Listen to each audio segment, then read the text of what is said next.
Nous allons maintenant aller à la troisième question sur le thème des changements climatiques.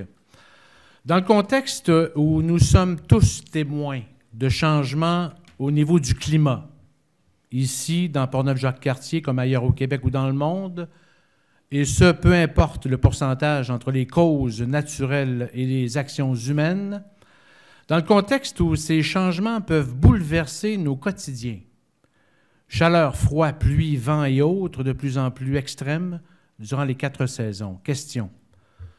Comment doit-on réagir selon vous, individuellement, collectivement et politiquement, pour y faire face et prévenir des drames qu'on ne souhaite pas?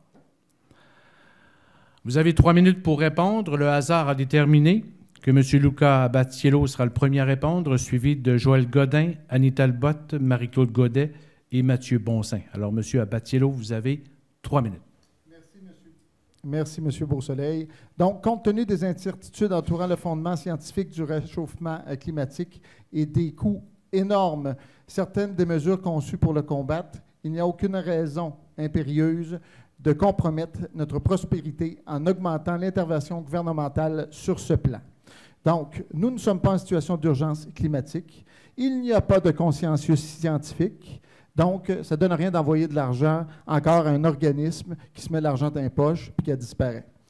Donc, l'angoisse est provoquée, entre autres, par les médias de masse qui accusent le CO2, donc le dioxyde de carbone, d'être la cause de tous les maux de la Terre et financée par les gouvernements infiltrés, bien sûr, de régime communiste, entre guillemets, bien sûr. Donc, avec le PPC, il n'y aura pas d'impact financier, donc zéro.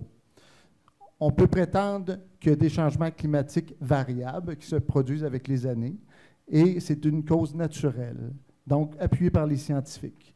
Il y a même Patrick Moore, cofondateur de Greenpeace. Selon lui, les gauchistes extrémistes et des écofascistes sont parvenus à prendre le contrôle du groupe que lui-même a créé. Alors, ce n'est pas un imbécile, ce monsieur-là, Patrick Moore, il sait où il s'en va. Et comme 31 000 autres scientifiques, l'urgence climatique, c'est pour engranger de l'argent. Et lors de notre autre débat, j'ai dit la même chose. Et je dis la même chose encore aujourd'hui. C'est une nouvelle religion, c'est une nouvelle business. Donc, c'est ça que j'ai à répondre, M. Beausoleil. Merci beaucoup. Merci. M. Godin, vous avez 3 minutes. Merci, M. Beausoleil. Alors, en premier lieu, je vais annoncer qu'au Parti conservateur, on reconnaît que l'activité humaine influence énormément les changements climatiques. Nous avons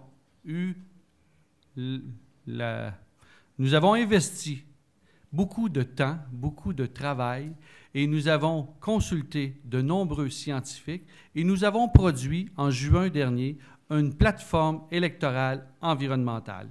Oui, le Parti conservateur se préoccupe de l'environnement, et moi, comme porte-parole, je suis très sensible. Je vous le résume très simplement. 3 mots. Sensibilisation, innovation, réglementation. La sensibilisation des citoyens. Qui a le pouvoir d'influencer la production de gaz à effet de serre? C'est en bout de ligne le consommateur, c'est nous, les citoyens.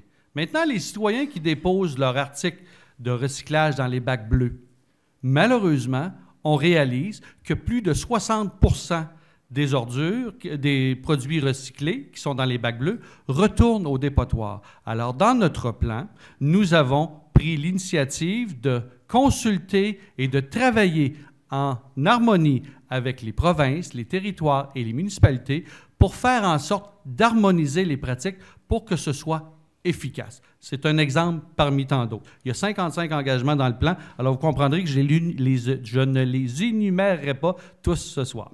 Également, l'innovation.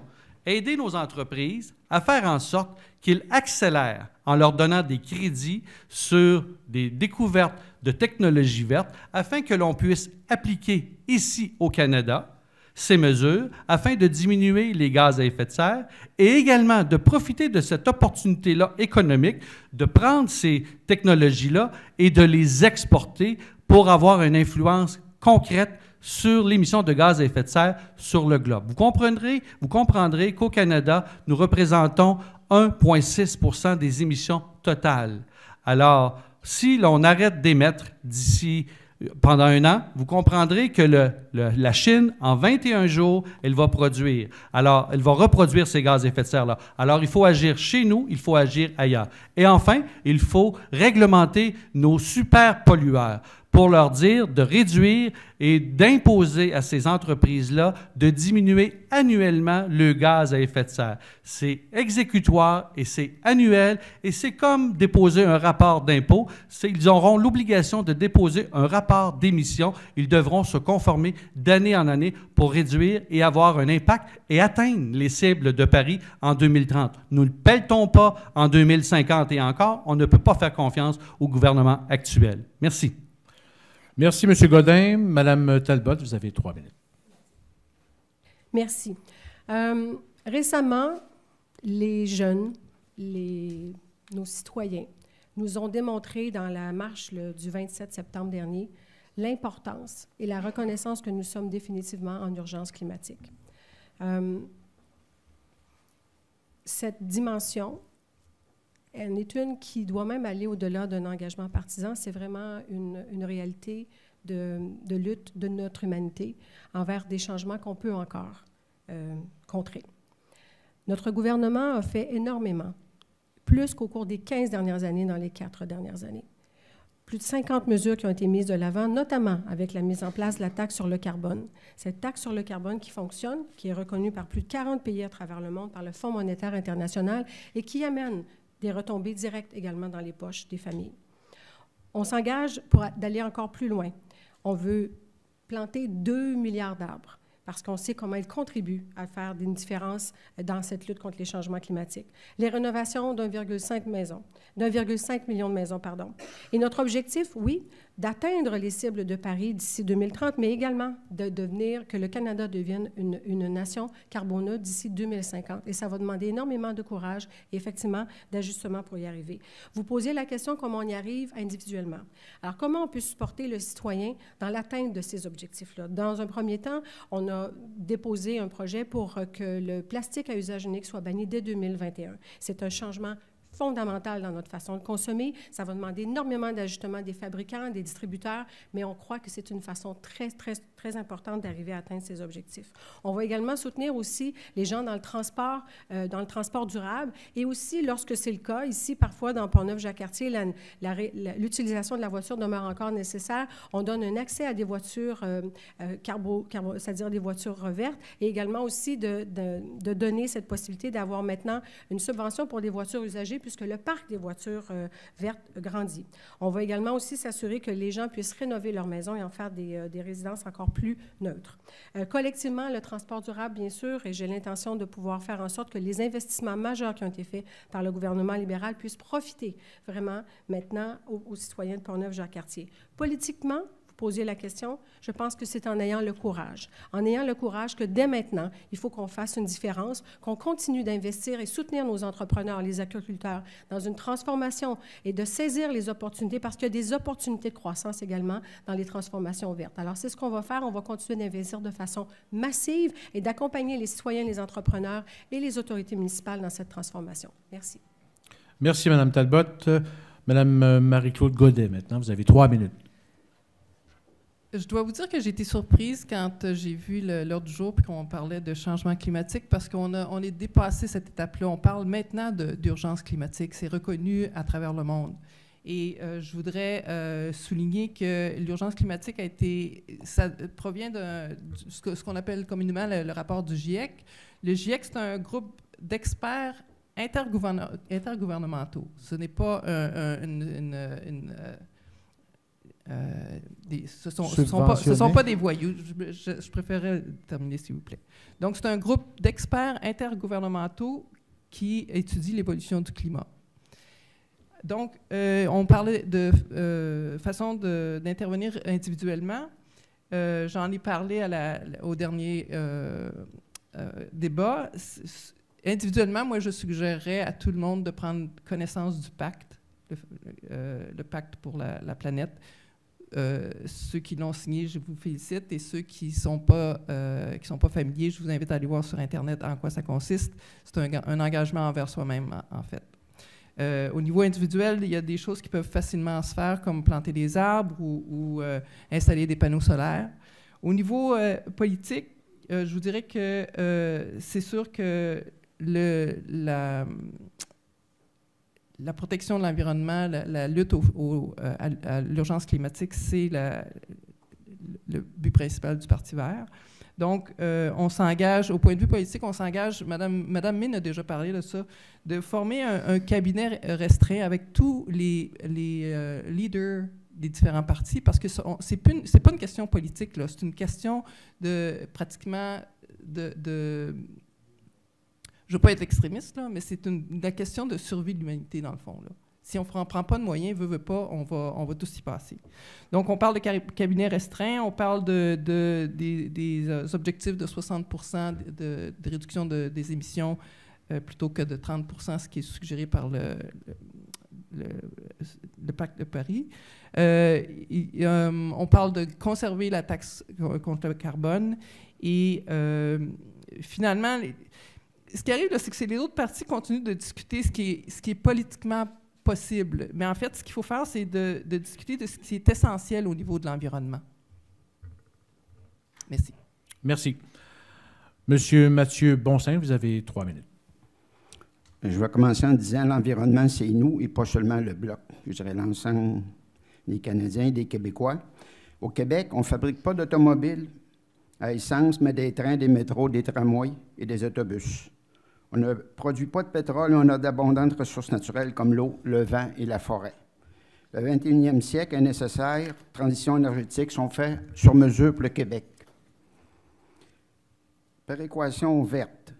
Le gouvernement fédéral, pour lutter contre les effets, les gaz à effet de serre, a demandé aux provinces de présenter des programmes. Le Québec en a présenté une, dans laquelle il est basé sur la bourse du carbone.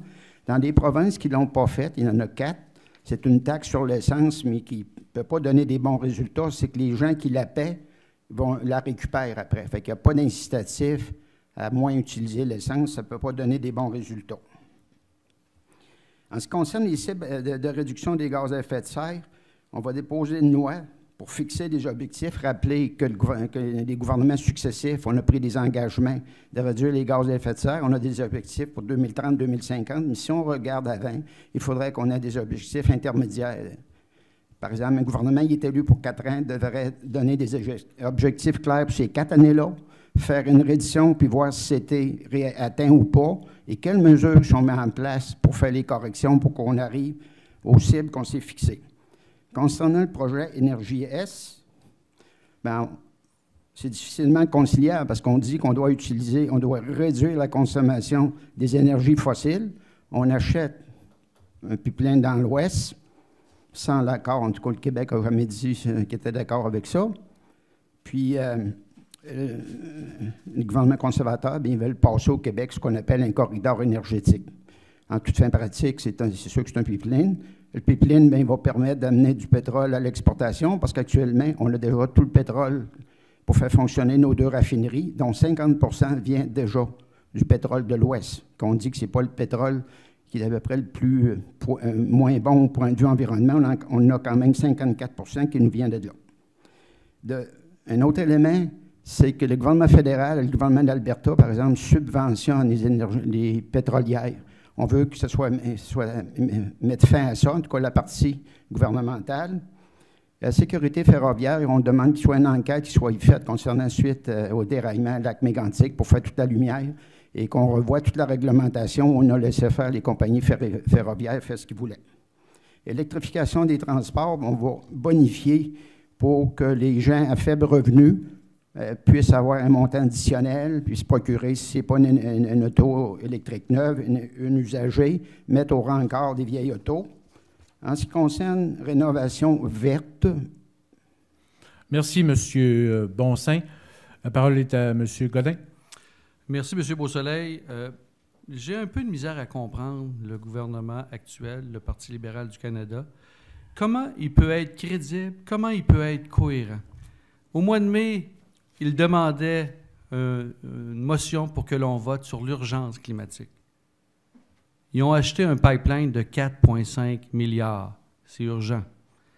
Également, lorsque Mme Gaudet, tantôt, mentionnait qu'on devrait travailler ensemble au-delà de la partisanerie, savez-vous quel chef de parti n'a pas participé? Le seul chef de parti qui n'a pas participé, c'est Justin Trudeau. En termes de cohérence, on parle d'urgence. Ils ont mis une loi en place pour éliminer le plastique en 2021. Aïe aïe, l'urgence. Et là, présentement, ils ont un plan qu'ils ont écrit sur une napkin. Nous, on a un document avec 66 pages, 55 actions. Eux, on dit, en 2050, d'ici 2050, on va planter des arbres. Puis on va être carboneutre. M. Trudeau, on l'a su la semaine dernière, utilise 2 avions. Mais c'est pas grave, il achète des crédits.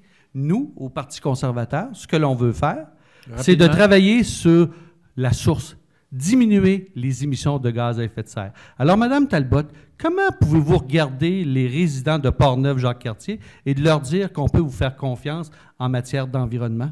Merci, M. Godin. Vous voulez répliquer? Bien sûr. Merci, M. Beausoleil. Vous pouvez donner un exemple comme celui des avions, pour lequel, d'ailleurs, on achète des crédits. À ce que je sache, vous n'en achetez pas, parce que vous ne reconnaissez pas cette mécanique, cette mathématique qui fait qu'on doit compenser quand on n'a pas le choix d'utiliser. Pas plus que vous avez choisi de soutenir la taxe sur le carbone, qui est reconnue à travers le monde comme étant une mesure reconnue par le Fonds monétaire international comme étant un levier extrêmement important pour faire changer les choses. Par ailleurs, vous nous soulevez le fait qu'on a fait l'acquisition d'un pipeline qui était une décision extrêmement difficile à prendre, pour lequel, d'ailleurs, pour chaque dollar investi, on réinvestit 15 $ dans la lutte au changement climatique.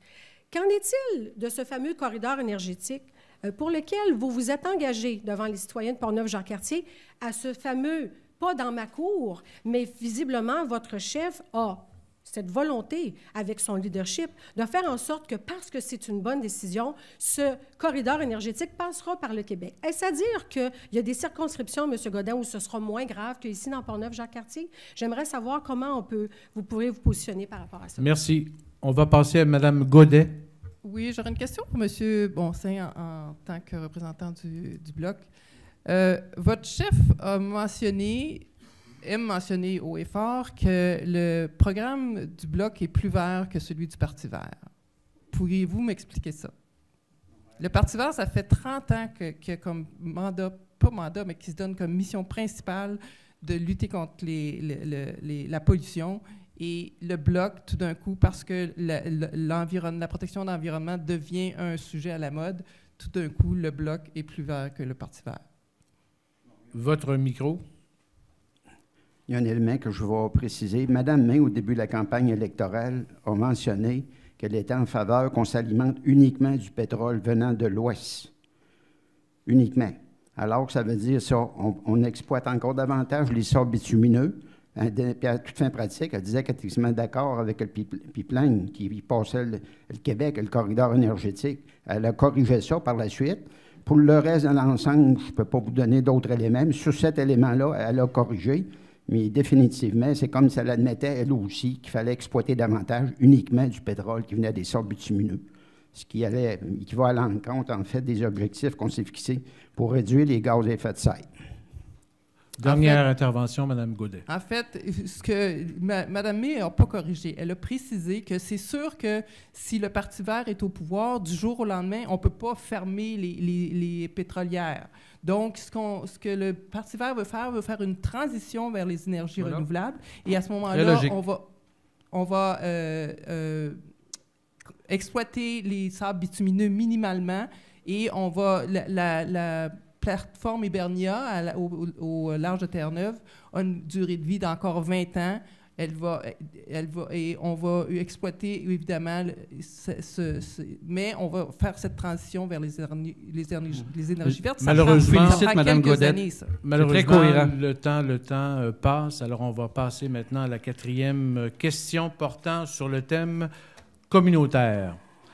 Dans le contexte où l'esprit d'entraide communautaire a été, est et sera toujours la plus grande richesse humanitaire pour franchir toute épreuve, ou s'offrir un mieux-être collectif et individuel. Question, comment pouvez-vous favoriser et valoriser l'entraide bénévole et communautaire auprès des jeunes, des adultes et de nos aînés de plus en plus nombreux et vulnérables? Alors, vous avez 3 minutes pour y répondre. Le hasard a déterminé que M. Luca Abatiello est le premier, suivi de M. Bonsin, Mme Talbot, M. Godin et Mme Godet. Alors, M. Luca Abatiello, vous avez 3 minutes. Merci, M. Beausoleil. Donc, les gens qui font du bénévolat, c'est bien sûr, c'est bien vu et c'est correct. Par contre, je pense qu'on a des sujets peut-être plus importants, nous, au Parti populaire du Canada, qui consistent l'économie et bien sûr, arrêter le gaspillage d'argent. Comme nous, on a un projet, si on parle de communautaire, justement, on a un projet à la forêt du lac à Moïse. Donc, si un gouvernement du PPC est élu, nous serons ouverts à développer un parc national, dans la forêt du lac Moïse. Entente hybride, bien sûr, payée et gérée par le privé et supervisée par le fédéral. Donc, c'est très important qu'on ait des conséquences, que le privé investisse et non le fédéral. On sait ce que ça fait, des subventions.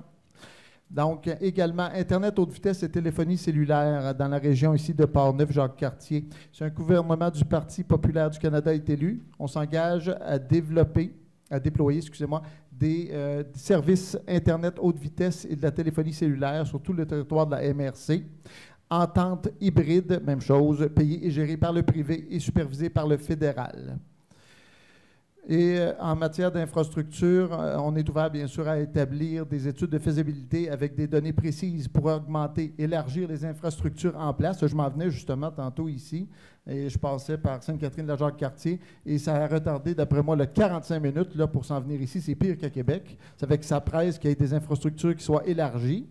Et donc, les problématiques en place, il faut régler ça, tout en priorisant, bien sûr, la liberté et l'autonomie individuelle. C'est bien beau faire des services en commun, mais si les gens ne sont pas là et ne veulent pas les prendre, comme à Québec, sont souvent vides, donc ça ne donne rien, c'est de l'argent gaspillé inutilement. On verra dans quelques années qu'il y aura plus de demandes. Présentement, je pense que l'offre et la demande, c'est les voitures. Il y a éternellement de bouchons de circulation. Il faut régler ça. Merci, M. Beausoleil. Merci. Alors, M. Mathieu Bonsin, vous avez 3 minutes. Le premier engagement ou le premier élément, ce serait une réforme des pensions de vieillesse qui méritent mieux de profiter de leur retraite, d'avoir un salaire qui va avec l'augmentation du coût de la vie. On va proposer cette réforme-là pour protéger leurs revenus. Il y aurait 2 millions de personnes qui profiteraient de cette mesure. Au niveau du supplément de revenus garanti, on proposera également une augmentation mensuelle d'environ 100 $ par mois. Au niveau de la protection des caisses de retraite, tout le monde se souvient ici de la fermeture de la papeterie de Donnacona, où les employés n'avaient pas, les caisses de retraite n'étaient pas protégées.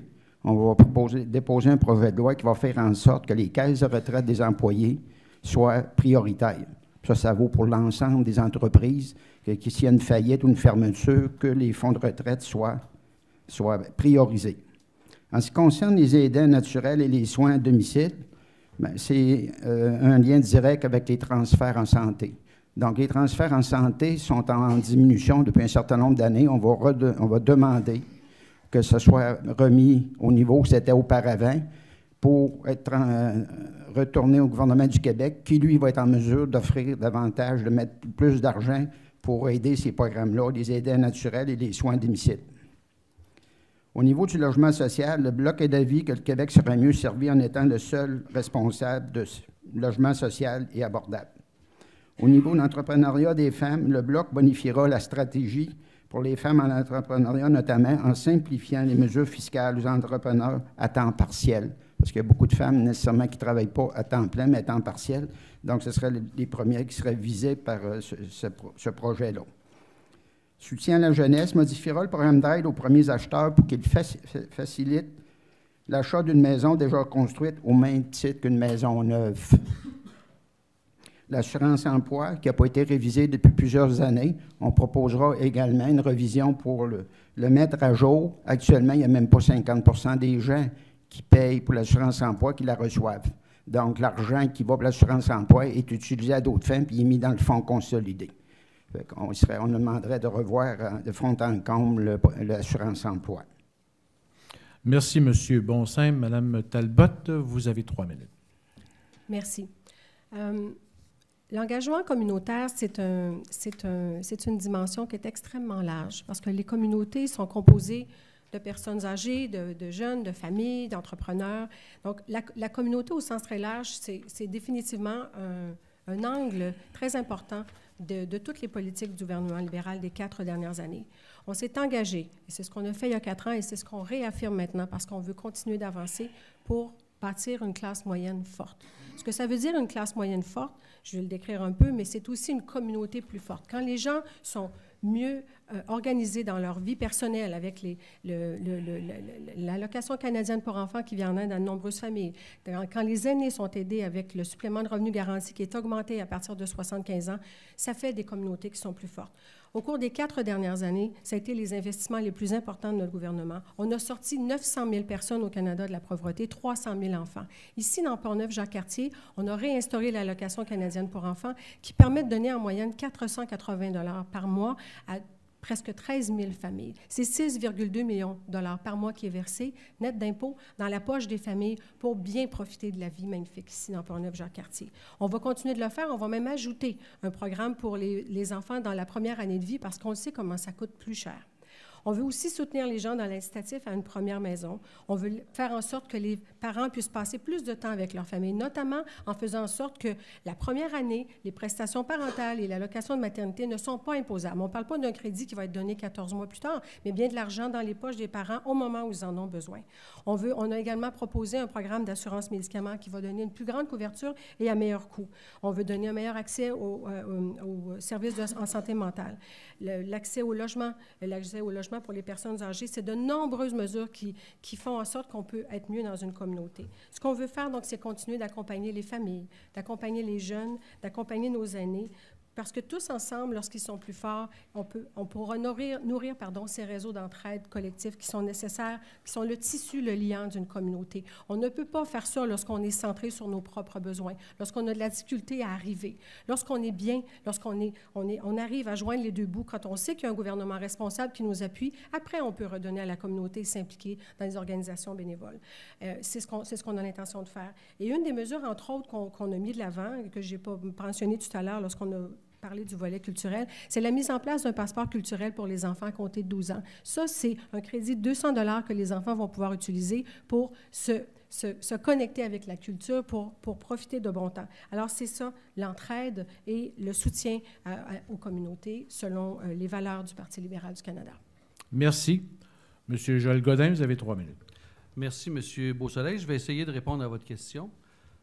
L'importance des gens impliqués dans nos organismes. Portneuf-Jacques-Cartier compte plus de 500 organismes.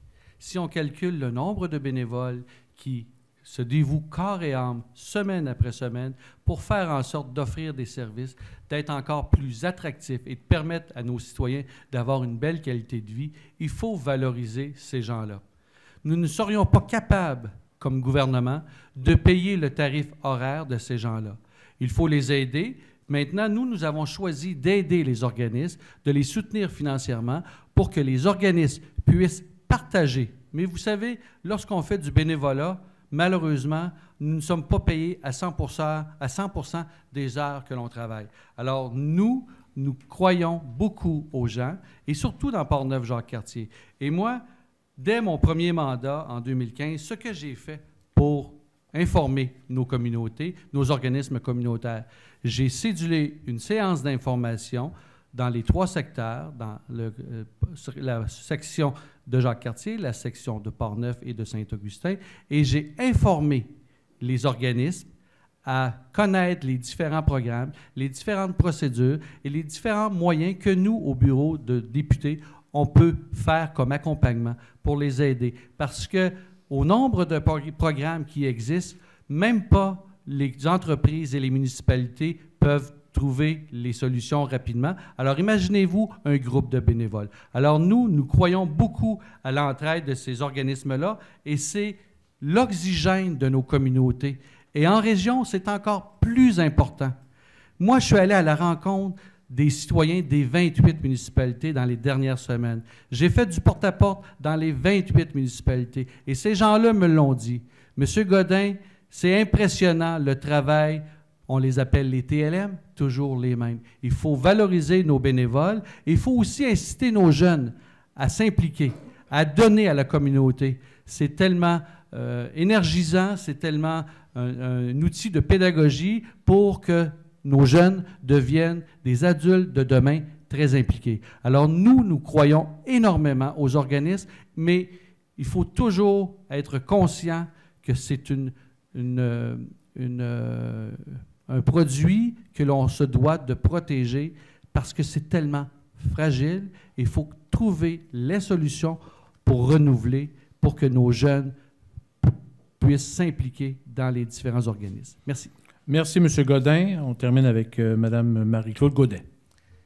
Alors, on sait que pour faire du bénévolat, il faut avoir la tête tranquille, il faut avoir le temps.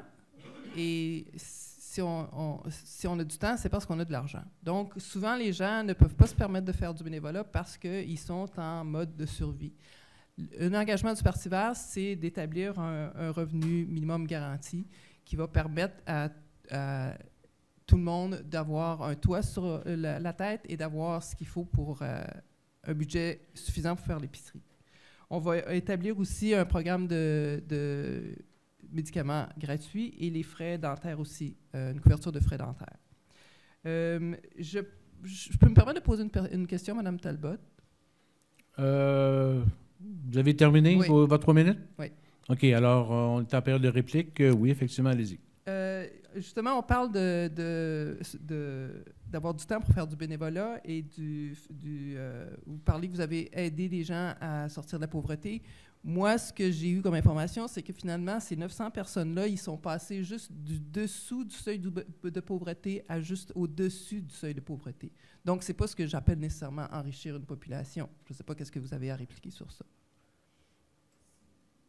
Bien, la question, c'est que finalement, vous vantez d'avoir sorti les gens de la pauvreté, mais quand on a le seuil de pauvreté est déjà très bas au Canada, on ne peut pas vraiment survivre avec un revenu du seuil de la pauvreté. Quand on fait tout simplement faire passer les gens sous le seuil de pauvreté juste au-dessus du seuil de pauvreté, c'est pas ce que j'appelle enrichir une population.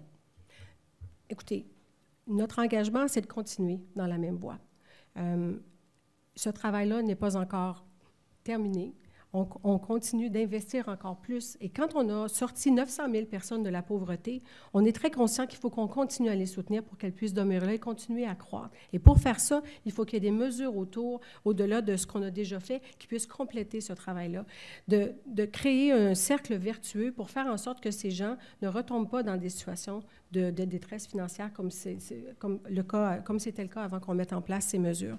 Alors, ce qu'on fait, c'est qu'on a mis un paquet de mesures qui sont là, pas juste le soutien, par exemple, le supplément de revenu garanti, l'allocation canadienne pour enfants, mais l'accessibilité au niveau, par exemple, baisser la téléphonie cellulaire. Aujourd'hui, ce n'est plus un bien de Rapidement, luxe, s'il vous plaît. Mais c'est un besoin et on s'engage à faire baisser ces factures-là de 25 %. Donc, c'est 1 600 $ potentiellement par famille qu'on va encore réduire dans le fardeau financier. 5 secondes. Oui, je voulais juste mentionner que d'amener des gens juste au-dessus du seuil de pauvreté, c'est pas ce que j'appelle sortir des gens de la pauvreté. Merci. Alors, nous sommes rendus à la conclusion de cette rencontre politique. Vous avez un maximum d'1 minute pour conclure et le hasard a déterminé que M. Joël Godin sera le premier, suivi d'Annie Talbot, Mathieu Bonsaint, Marie-Claude Godet et Luca Abatiello. Alors, M. Godin, vous avez 1 minute. Merci aux téléspectateurs qui sont restés jusqu'à la fin de ce débat. Depuis 4 ans, j'ai le privilège de vous représenter, vous les citoyens de Portneuf-Jacques-Cartier. J'ai toujours été présent pour connaître vos besoins, vos préoccupations, et je continuerai à construire avec vous un avenir prometteur pour vous et pour les générations futures. En pensant à nos enfants et nos petits-enfants, on se doit de protéger efficacement notre planète et agir maintenant. Il faut croire en nous et être encore plus fiers d'être citoyens de Portneuf-Jacques-Cartier. Je veux que l'on paie moins de taxes. Je veux créer de la richesse et je veux que chaque citoyen puisse grandir dans un environnement sain et dans une économie prospère. J'ai une seule parole et je ne changerai pas d'idée au gré du vent. Le 21 octobre prochain, votez pour un gars de chez vous qui est le seul à pouvoir défendre les intérêts des Québécois et des résidents de Portneuf-Jacques-Cartier à la table des décisions à Ottawa. Merci à l'avance de voter pour moi. Je veux que vous ayez plus pour vous dès maintenant. Merci. Madame Talbot, vous avez une minute. Merci. Le gouvernement libéral du Canada, au cours des 4 dernières années, a choisi de soutenir la classe moyenne, de le faire d'une manière forte, d'une manière engagée, d'une manière soutenue financièrement. Ça a porté fruit. Est-ce que c'est parfait? Non. Est-ce qu'on doit continuer d'avancer? Absolument. Le gouvernement libéral du Canada a investi de façon majeure dans les infrastructures ici dans Portneuf-Jacques-Cartier, a investi de façon majeure pour rattraper le temps que nous avons à prendre pour la lutte contre les changements climatiques notamment. Moi, ce à quoi je m'engage, c'est d'être une voix forte, une voix engagée pour les citoyens ici, de faire en sorte que ces dossiers très complexes qui doivent avancer vont pouvoir profiter de ma compétence, de mes connaissances, de mon énergie et surtout de ma passion à faire en sorte qu'on puisse faire une différence pour chacun des citoyens. On choisit d'avancer, on choisit d'aller encore plus loin pour aider notre communauté, pour faire en sorte que la classe moyenne soit forte. On choisit un gouvernement responsable, on ne choisit pas un retour à l'austérité, on choisit d'avancer ensemble. Merci. Merci, Mme Talbot. Monsieur Mathieu Bonsaint, vous avez une minute. En premier lieu, je tiens à féliciter toutes les entreprises qui, au cours des années et des dernières décennies, ont réussi à monter un système économique et culturel comme on connaît Portneuf-Jacques-Cartier. En me présentant comme candidat du Bloc québécois, c'est bien évident que je suis également souverainiste.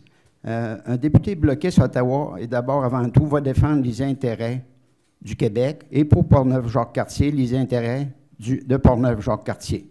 Et quand je vais reconnaître que le Québec n'est pas traité équitablement, bien, je vais faire ressortir ces éléments-là pour dire, on parle par exemple le chantier maritime. Quand on n'obtient pas ce qui nous revient, bien, je vais être là pour défendre et faire ressortir le fait si on était souverain, on n'aurait pas à se battre continuellement pour obtenir ce qui nous revient. Merci. Merci. Madame Marie-Claude Godet, vous avez une minute. Alors, je vais m'adresser directement aux téléspectateurs.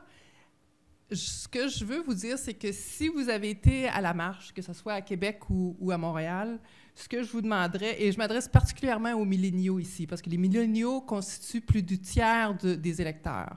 Alors, ce que je veux vous dire, c'est que si vous êtes allé à la marche, je vous mets au défi que vos bottines suivent vos babines, comme on dit. Donc, si vous êtes allé à la marche, c'est parce que vous êtes concerné par les changements climatiques, par l'urgence climatique. On qualifie cette élection-là de référendum sur le climat. Donc, allez voter et votez vert, évidemment. Merci. Et en terminant, M. Luca Battiello, vous avez une minute. Merci, M. Beausoleil. Donc, chers électeurs de Portneuf-Jacques-Cartier, en tant que commerçant, tous les jours, j'ai la chance de discuter de plusieurs sujets avec les travailleurs, les entrepreneurs, les jeunes et les aînés. Quand on aborde le sujet de la politique, la plupart des gens ne semblent plus avoir espoir. Pourtant, ces gens veulent tous la même chose, donner moins d'argent à l'État et que cet argent soit géré intelligemment. Cette année, vous avez le choix du Parti populaire du Canada qui mettra en œuvre des vraies mesures pour vous faire payer moins d'impôts, moins de taxes et sera à l'écoute de vos demandes sans vous imposer des politiques que la majorité des Canadiens ne veulent pas. La grande majorité des Canadiens veulent moins d'immigration. La lutte au changement climatique, n'est pas une priorité de la majorité des citoyens, c'est plutôt l'économie, et c'est prouvé par des faits. Les gens ne veulent pas payer leur abonnement Netflix ou leur plein d'essence plus cher pour encore engraisser l'État. Ils ne veulent plus voir leur argent gagné durement être donné en subvention à des entreprises telles que Bombardier, qui bonifient ses hauts dirigeants et ne donnent aucun rendement. Alors, le Parti populaire, c'est un parti des citoyens et mon objectif en tant que député sera de s'assurer que tous les citoyens soient plus riches dans un Canada libre et fort. Je m'excuse d'avoir Merci. Alors, c'est ce qui met fin à cette soirée politique en compagnie de nos candidats dans Port-Neuf, Jacques Cartier. Merci à vous, candidats. Bonne fin de campagne.